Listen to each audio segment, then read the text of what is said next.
Kahit libu-libong kilometro ang layo ng kaguluhan sa Iran, posibleng direktang maramdaman ito ng mga Pilipino sa presyo ng gasolina at pamasahe. Ayon sa mga eksperto sa ekonomiya at enerhiya, kahit walang aktwal na paghinto sa produksyon ng langis, sapat na ang takot at espekulasyon para itulak pataas ang presyo sa world market. Para kay Senator Win Gatchalian, mahalaga na maagap na bantayan ng gobyerno ang galaw ng presyo ng langis, lalo na't isa ang Iran sa pinakamalalaking oil producer sa mundo. Dito ang senador, kahit hindi direktang kumukuha ng langis ang Pilipinas mula sa Iran, maapektuhan pa rin ang lokal na presyo dahil sumusunod ito sa galaw ng global market. Sa iminungkahing imbestigasyon ng Senado, sisilipin din ang posibilidad ng speculative pricing kung saan tumataas ang presyo kahit wala pang aktwal na kakulangan sa supply. Para kay Gatchalian, dapat maprotektahan ang mga motorista at mamimili mula sa bigla at hindi makatarungang oil price hike, lalo na sa gitna ng umiiral na global uncertainty. Sa ngayon wala pang opisyal na oil price hike pero iginit ng senador, mahalaga ang maagap na imbestigasyon para hindi mabigla ang publiko kung sakaling tumaas ang presyo sa mga susunod na linggo.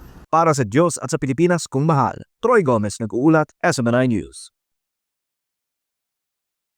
Baka may message na, sir. Dumating si dating Public Works Secretary Manuel Bonoan sa DOJ nitong Lunes para sa unang araw ng pagdinig sa planner complaint na sinampa ng National Bureau of Investigation. Personal niyang tinanggap ang kopya ng reklamo patungkol sa mga umano'y irregularidad sa flood control projects at aaralin pa daw nila mga aligasyon bago maghain ng depensa. Sa panayam, itinanggi ng dating kalihim na may kinalaman siya sa anumang anomalya sa proyekto. Will you stay in the country po until the whole trial po? Yeah, of course. Pero kung allegation po, meron po kayong ibinol sa... I'm not talking to the details of the complaint actually.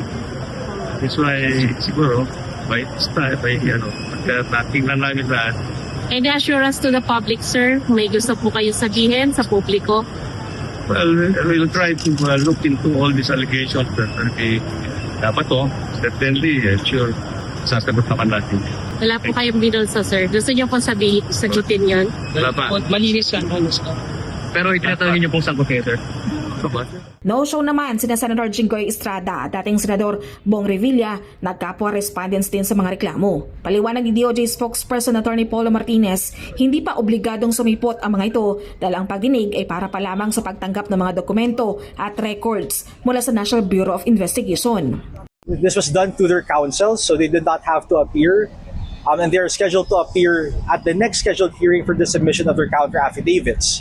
Ang nangyari po today is the NBI requested for additional days to submit additional documents in support of their complaint. So they were given an opportunity to do so, and at which time, sina Bong Revilla po and all the other respondents will then file their counter affidavits. Pero hirit dyan ng DOJ, maaaring maagang magsumite ng depensa ang mga respondent bago pa ang susunod na pagdinig sa February 12. Umamin naman si Bonoan na may balak pa siyang bumalik sa Amerika para bisitahin ang kanyang asawang may sakit.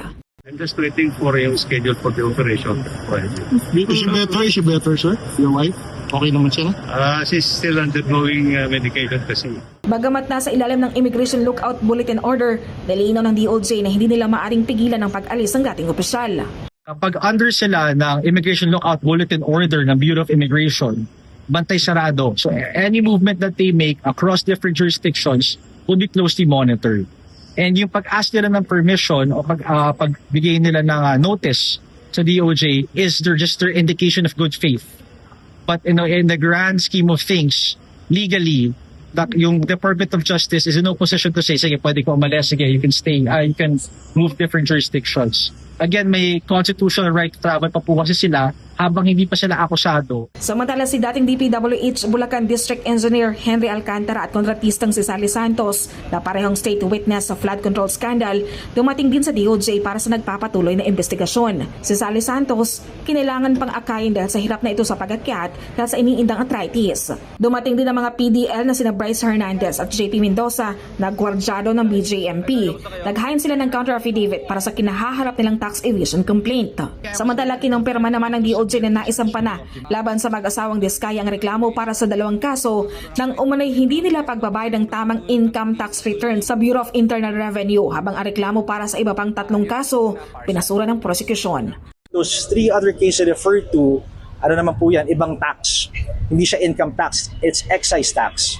And alam po natin na excise tax is under the law is payable by the importer. nakita po ng panel na hindi importers sina Sarah and Curly, so they were not liable for non-payment of excise tax.